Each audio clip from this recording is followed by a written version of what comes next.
वक्फ संशोधन बिल पर पूरे देश में बहस हो रही है, लेकिन कुछ लोग बहस को एक अलग मोड़ देने में लगे हुए हैं। एआईयूडीएफ अध्यक्ष बदरुद्दीन अजमल दावा कर रहे हैं कि संसद भवन भी वक्फ बोर्ड की जमीन पर बना है। बीजेपी ने भी पलटवार करते हुए मामले पर इंडिया गठबंधन को ही सवालों के घेरे में खड़ा कर दिया है।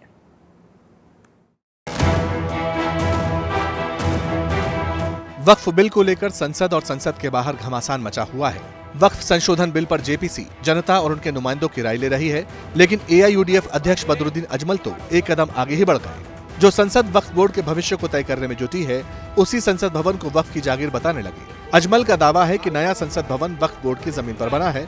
हालांकि अजमल के पास जमीन के कागजात नहीं है। वैसे न सिर्फ संसद भवन बल्कि अजमल का कहना है कि दिल्ली में वसंत विहार से लेकर एयरपोर्ट तक वक्फ की प्रॉपर्टी है।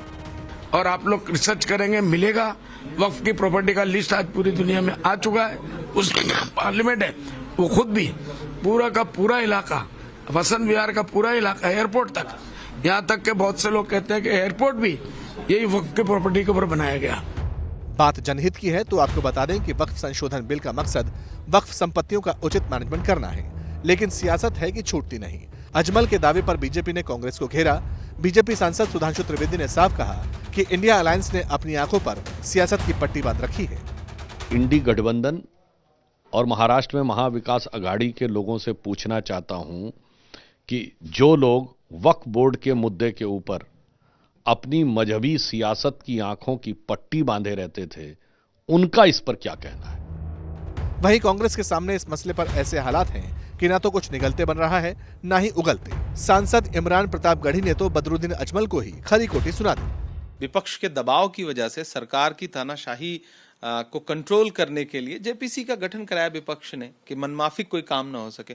अब मीडिया में बयान देकर के और उसे मीडिया का मसाला बनाने के बजाय उन्हें चाहिए कि वो जेपीसी में अपने साक्ष्य लेकर के जाएं। जेपीसी उनकी बात सुनेगी, मुझे लगता है। वक्फ बिल पर जेपीसी की बैठक के दौरान ढेर सारे सुझाव मिले हैं। अब संसद के अगले सत्र में जब सरकार इस पर एक कदम आगे बढ़ेगी तो सियासत का ऊंट किस करवट बैठेगा, ये देखना दिलचस्प होगा।